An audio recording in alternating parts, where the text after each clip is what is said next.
سورة زمر. بسم الله الرحمن الرحيم. تنزيل الكتاب من الله العزيز الحكيم. إنا أنزلنا إليك الكتاب بالحق فاعبد الله مخلصا له الدين. ألا لله الدين الخالص والذين اتخذوا من دونه أولياء ما نعبدهم إلا ليقربونا إلى الله زلفى إن الله يحكم بينهم فيما هم فيه يختلفون. إن الله لا يهدي من هو كاذب كفار. لو أراد الله أن يتخذ ولدا لاصطفى مما يخلق ما يشاء سبحانه هو الله الواحد القهار. خلق السماوات والأرض بالحق يكور الليل على النهار ويكور النهار على الليل وسخر الشمس والقمر كل يجري لأجل مسمى ألا هو العزيز الغفار. خلقكم من نفس واحدة ثم جعل منها زوجها وأنزل لكم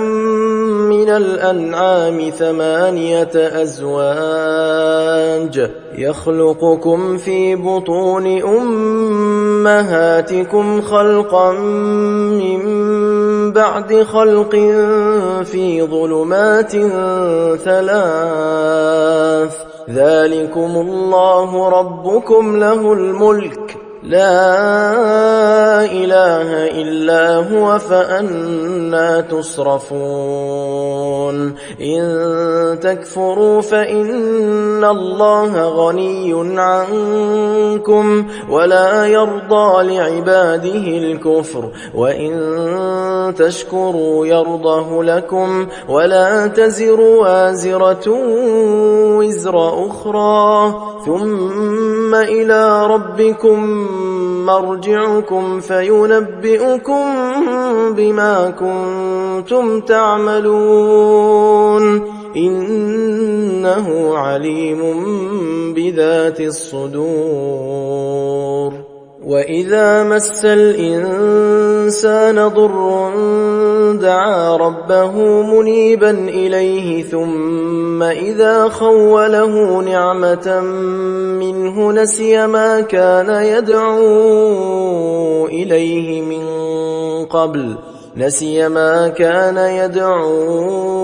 إليه من قبل وجعل لله أندادا ليضل عن سبيله قل تمتع بكفرك قليلا إنك من أصحاب النار. أمن هو قانت آناء الليل ساجدا وقائما يحذر الآخرة ويرجو رحمة ربه قل هل يستوي الذين يعلمون والذين لا يعلمون إنما يتذكر أولو الألباب.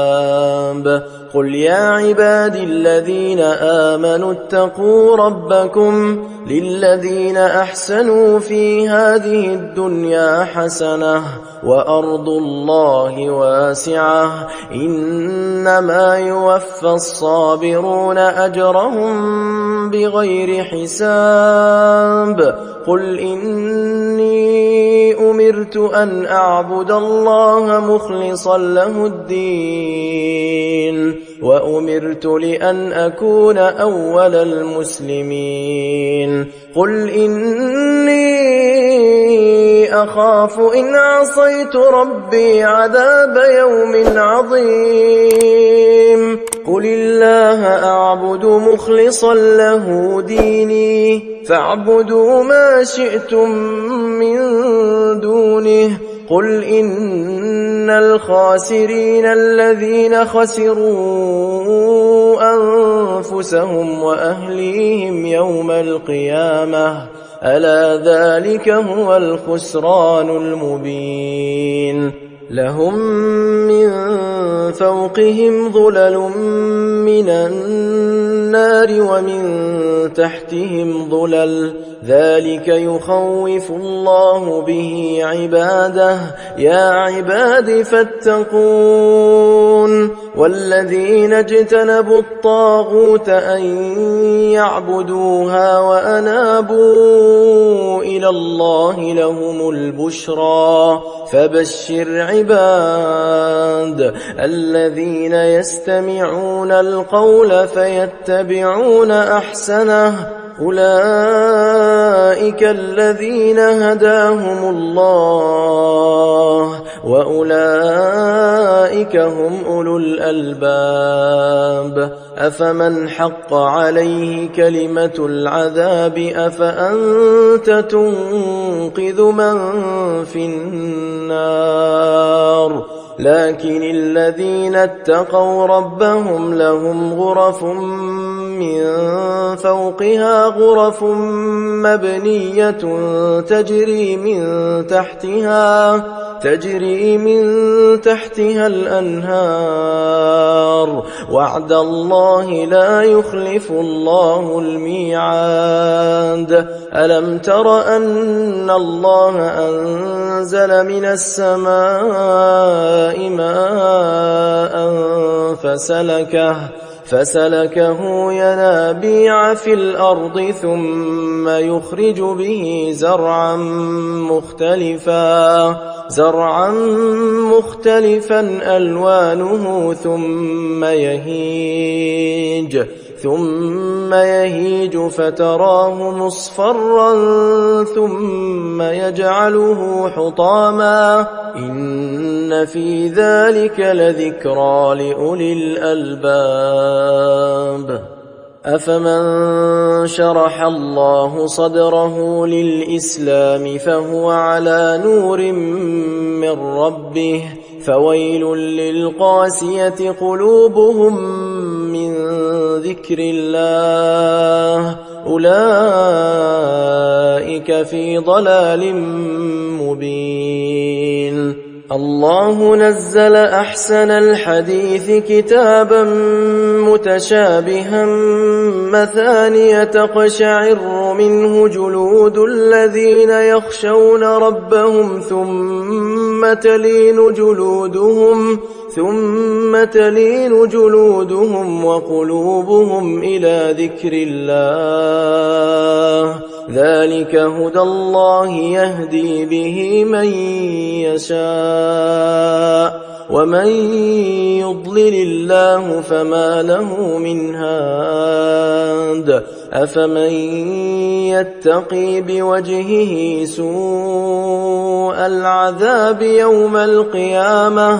وقيل للظالمين ذوقوا ما كنتم تكسبون كذب الذين من قبلهم فأتاهم العذاب من حيث لا يشعرون فأذاقهم الله الخزي في الحياة الدنيا ولعذاب الآخرة أكبر لو كانوا يعلمون ولقد ضربنا للناس في هذا القرآن من كل مثل لعلهم يتذكرون قرآنا عربيا غير ذي عوج لعلهم يتقون ضرب الله مثلا رجلا فيه شركاء متشاكسون ورجلا سلما لرجل هل يستويان مثلا الحمد لله بل أكثرهم لا يعلمون إنك ميت وإنهم ميتون ثم إنكم يوم القيامة عند ربكم تختصمون فمن أظلم ممن كذب على الله وكذب بالصدق إذ جاءه أليس في جهنم مثوى للكافرين والذي جاء بالصدق وصدق به أولئك هم المتقون لهم ما يشاءون عند ربهم ذلك جزاء المحسنين ليكفر الله عنهم أسوأ الذي عملوا ويجزيهم أجرهم بأحسن الذي كانوا يعملون أليس الله بكاف عبده ويخوفونك بالذين من دونه ومن يضلل الله فما له من هاد ومن يهد الله فما له من مضل أليس الله بعزيز ذي انتقام ولئن سألتهم من خلق السماوات والأرض ليقولن الله قل أفرأيتم ما تدعون من دون الله إن أرادني الله بضر هل هن كاشفات ضره أو أرادني برحمة هل هن ممسكات رحمته قل حسبي الله عليه يتوكل المتوكلون قل يا قوم اعملوا على مكانتكم إني عامل فسوف تعلمون من يأتيه عذاب يخزيه ويحل عليه عذاب مقيم إنا أنزلنا عليك الكتاب للناس بالحق فمن اهتدى فلنفسه ومن ضل فإنما يضل عليها وما أنت عليهم بوكيل الله يتوفى الأنفس حين موتها والتي لم تمت في منامها فيمسك التي قضى عليها الموت ويرسل الأخرى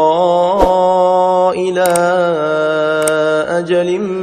مسمى إن في ذلك لآيات لقوم يتفكرون أم اتخذوا من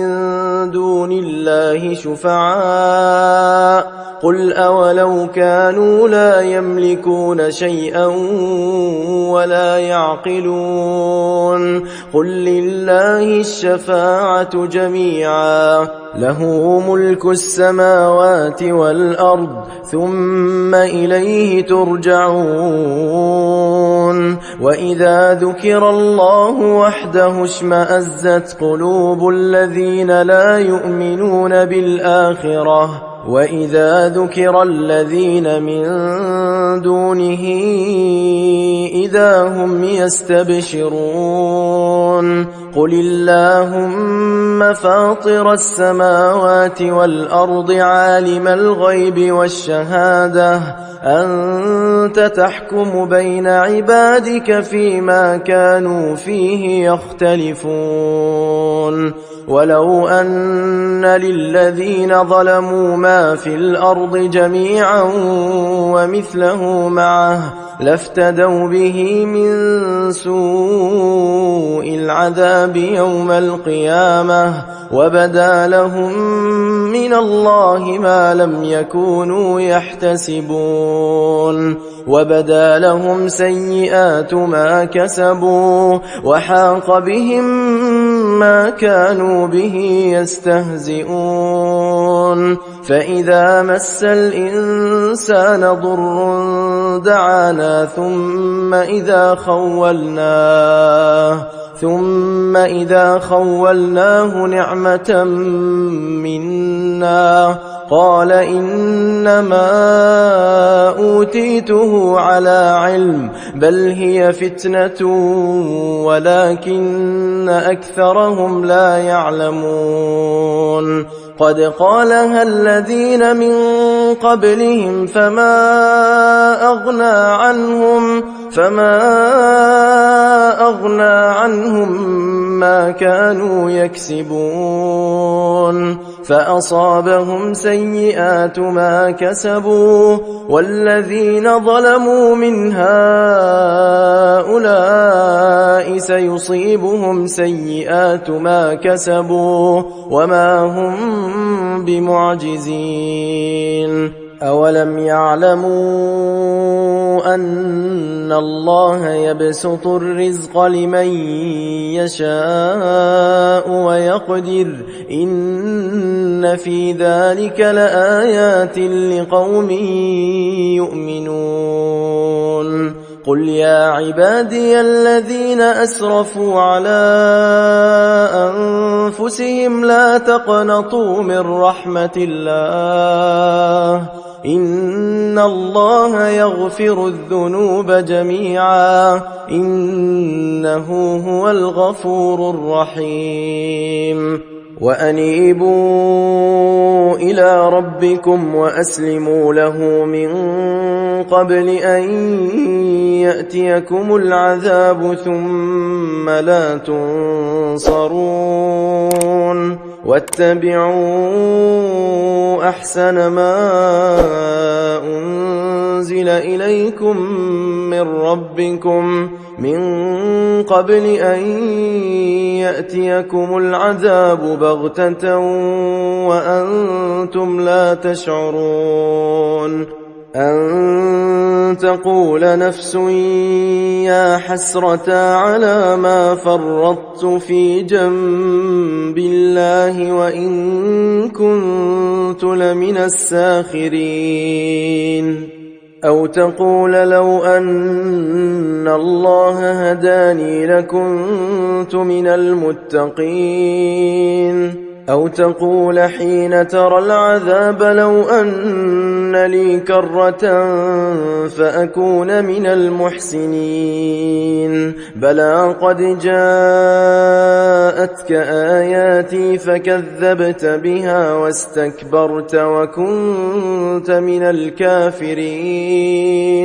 ويوم القيامة ترى الذين كذبوا على الله وجوههم مسودة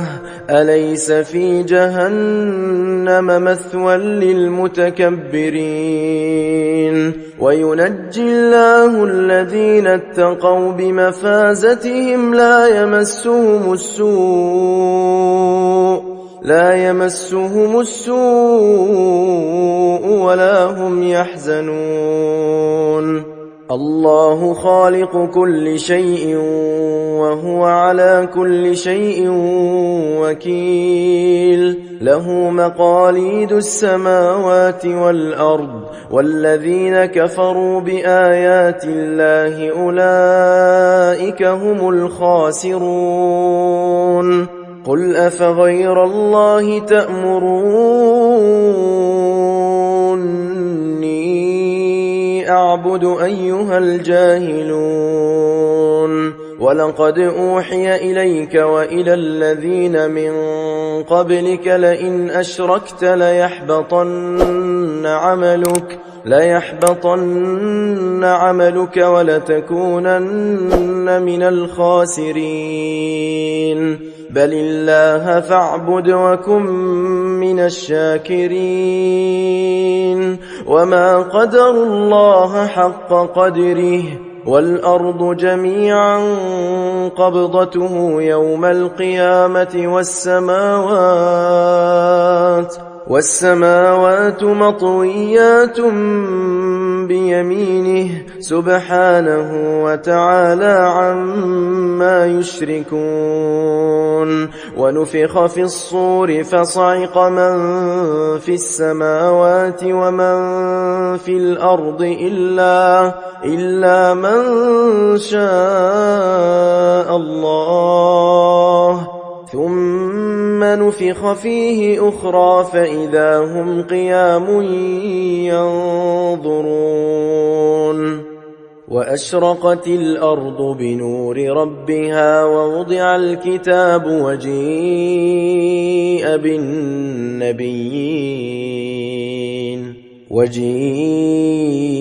بالنبيين والشهداء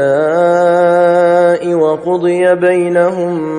بالحق وهم لا يظلمون ووفيت كل نفس ما عملت وهو أعلم بما يفعلون وسيق الذين كفروا إلى جهنم زمرا حتى إذا جاءوها فتحت أبوابها وقال لهم خزنتها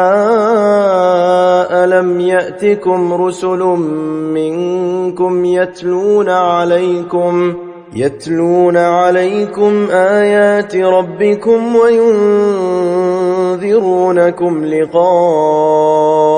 يومكم هذا قالوا بلى ولكن حقت كلمة العذاب على الكافرين قيل ادخلوا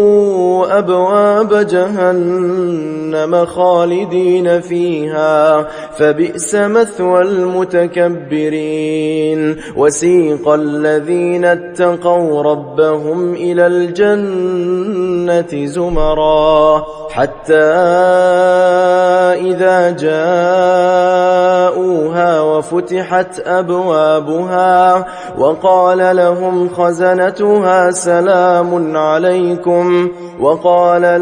خزنتها سلام عليكم طبتم فادخلوها خالدين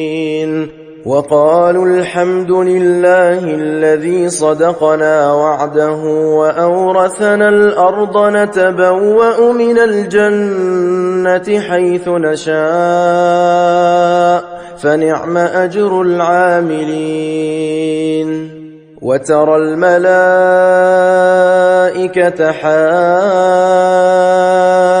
حافين من حول العرش يسبحون بحمد ربهم وقضي بينهم